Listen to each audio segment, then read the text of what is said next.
पूरा सांसद लगभग 300 सांसद आज दिल्ली की सड़कों पे थे। पार्लियामेंट से इलेक्शन कमीशन जा रहे थे अपनी शिकायतों को लेकर के। दिल्ली पुलिस ने उनको रोका, डिटेन किया। क्या कुछ कहेंगे आप इसमें?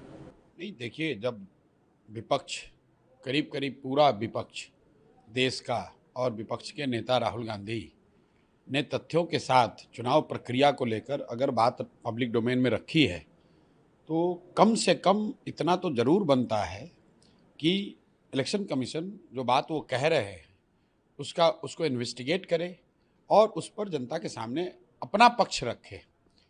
बात राहुल गांधी व्यक्ति की नहीं है, वो विपक्ष के नेता हैं। और लोकतंत्र में वोटर और वोटर लिस्ट, वोटिंग की जो पूरी प्रक्रिया है, अगर वो पूरी तरीके से पारदर्शी और विश्वसनीय नहीं होगी तब तो लोकतंत्र कहाँ बचेगा।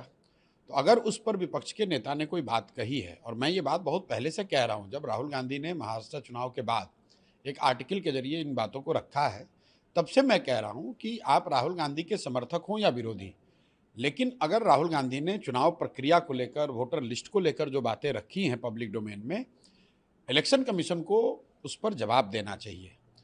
इलेक्शन कमीशन को, मेरी अपनी अपेक्षा ये थी कि इलेक्शन कमीशन ये कहेगा कि ये मुद्दे इन्होंने उठाए हैं, इसकी हम लोग जांच करेंगे और उस पर जवाब देंगे, बजाय इसके कि आप उसको जांच करें, उस पर अपना पक्ष रखें। ये कहना कि ओथ के अंदर दीजिए, वो कीजिए, तो इट्स लाइक ब्रशिंग असाइड। तो अगर आप ऐसा करेंगे तो नेचुरली लोग रोड पे उतरेंगे ही उतरेंगे। सबको रिटेन भी किया गया है। वो तो देखिए, लोकतंत्र में जो होता है, आप धरना प्रदर्शन करेंगे, कहीं पुलिस अपना जो काम कर रही है वो कर सकती है। जहाँ तक मैंने अभी देखा है कि वो लोग शांतिपूर्वक मार्च कर रहे थे, उसको पुलिस ने रोका है।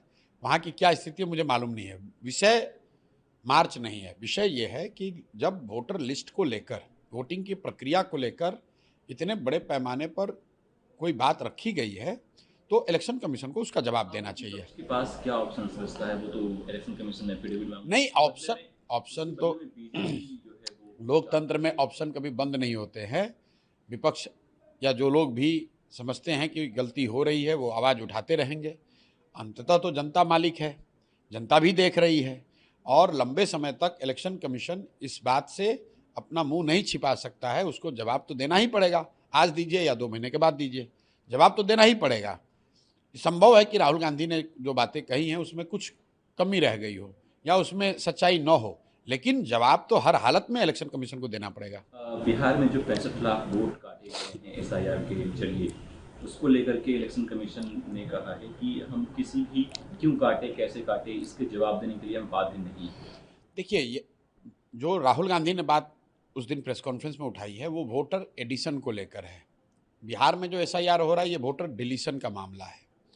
तो हम लोग एसआईआर पे ये कह रहे हैं कि भाई, अगर आप 20 वर्ष के, 23 वर्ष के बाद इस तरह की कोई प्रक्रिया कर रहे हैं, तो इलेक्शन कमीशन को ये वजह तो बताना पड़ेगा, भाई क्यों कर रहे हो। अभी 1.5 साल पहले चुनाव हुआ, उसी वोटर इलेक्टोरल रोल से, जिसको इलेक्शन कमीशन ने बनाया, सर्टिफाई किया, उसी से देश के पार्लियामेंट का चुनाव हुआ है, उसी से मोदी जी आज प्रधानमंत्री हैं, और आप कह रहे हैं कि वो इलेक्टोरल रोल ठीक नहीं है। एक तर्क ये है कि भाई, लोकसभा के चुनाव हुए 1.5 वर्ष हो गए हैं, अब उसमें कुछ त्रुटियां आ गई हैं। तो अगर त्रुटि आ गई है, इसका मतलब है, कल मैं 2 दिन पहले यहाँ पर अमित शाह जी आए थे, उनका बयान सुन रहा था कि बांग्लादेशी यहाँ आ गए, बांग्लादेशियों का नाम उसमें, नेपालियों का नाम उसमें है। अरे मेरे भाई, तो आप गृह मंत्री के तौर पर ये कह रहे हैं कि आपकी सरकार है दिल्ली में और बिहार में, दोनों जगह, और पिछले 1.5 साल में बांग्लादेश से और नेपाल से घुसपैठिए आ गए, उन्होंने अपने पेपर बना लिए, उन्होंने इलेक्टोरल रोल में अपना नाम ऐड करा लिया, तो ये तो और भी गलत बात है। तो ये तो राहुल गांधी के बात को और बल देता है। राहुल गांधी भी तो यही कह रहे हैं कि भाई, आप जिस इलेक्शन जो इलेक्टोरल रोल है उसकी सैनिटी नहीं है, उसकी शुद्धता पर सवाल तो उठाया जा रहा है। दो दो इपिक नंबर निकल रहे हैं, चाहे वो तेजस्वी यादव हो। देखिए, ये 2 एपिक नंबर जो है, इसको बहुत ज़्यादा जो मुद्दा बनाया जा रहा है, ये सामान्यतः प्रक्रिया क्या है कि आप एक जगह आपने रजिस्टर किया, आप दूसरे जगह गए, वहाँ भी बना लिया, कई बार अलग एपिक नंबर जारी हो जाता है। इसमें जो पूरा जो इलेक्टोरल रोल बनाने, रिवाइज करने, अपडेट करने का प्रोसेस है, उसमें सुधार की ज़रूरत है।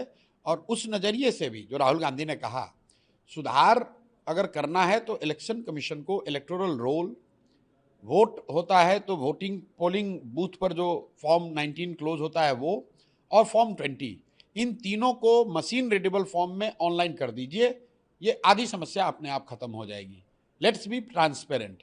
फॉर्म 6, फॉर्म 19 एंड फॉर्म 20, ये अगर तीनों चीज़ को election commission machine readable form में ऑटोमेट अवेलेबल करा दे तो हर व्यक्ति जाकर जांच कर सकता है।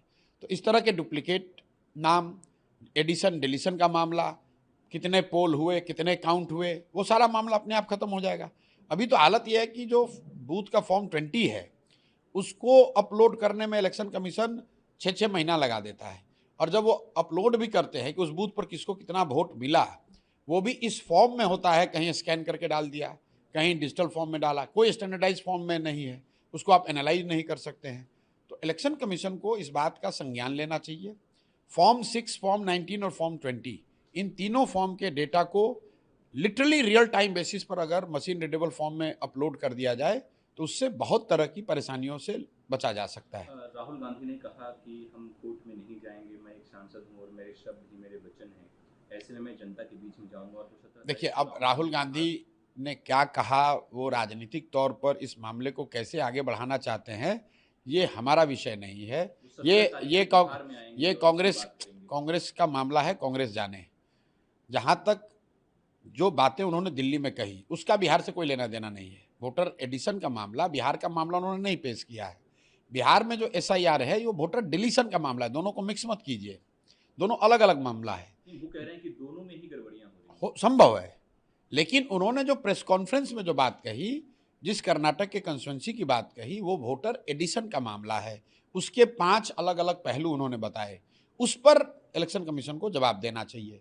बिहार में जो SIR हो रहा है ये अलग मसला है, इस पर इलेक्शन कमीशन को बताना चाहिए भाई आप 65 लाख नाम क्यों काट रहे हैं, और जिनका काट रहे हैं उसका क्या आधार है, उनको अपील करने की क्या आपने अपॉर्चुनिटी दी है। ये दोनों अलग मामले हैं, दोनों इलेक्टोरल रोल से जुड़ा हुआ है, दोनों वोटिंग की प्रक्रिया से जुड़ा है, लेकिन मामले दोनों अलग अलग हैं। अभी कुछ दिन पहले ऑपरेशन सिंदूर हुआ, हमने देखा किस तरीके से भारतीय सेना ने आपने अपना पराक्रम दिखाया। अब लेकिन पाकिस्तानी सेना प्रमुख जनरल मुनीर की तरफ से बयान आया है सिंधु ट्रीटी को लेकर के, अगर ये इंडिया इसको कुछ करता है तो हमारे पास मिसाइलें हैं। देखिए, ऐसा है, ये जो फॉरेन पॉलिसी, राष्ट्रीय सुरक्षा, ये जो मामले हैं उसके लिए देश की पार्लियामेंट है, देश की जनता ने सरकार और पक्ष विपक्ष दोनों चुनकर बैठाया हुआ है।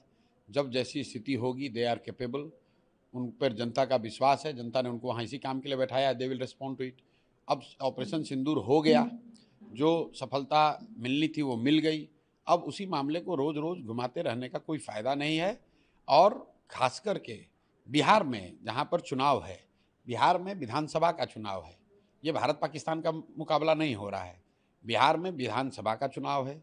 बिहार में लोग अपने लिए विधानसभा के सदस्यों का चुनाव करेंगे, जिनकी जिम्मेवारी है यहाँ की स्वास्थ्य, यहाँ की शिक्षा, यहाँ रोजगार, यहाँ की तरक्की, यहाँ भ्रष्टाचार, ये मामले हैं। ऑपरेशन सिंदूर में क्या हुआ, ट्रंप ने कितना टैरिफ लगाया, नहीं लगाया, उसमें उसके लिए कौन जिम्मेवार है, इसका सीधा सरोकार बिहार के चुनाव से, बिहार के इलेक्शन प्रोसेस से ना है, ना होना चाहिए।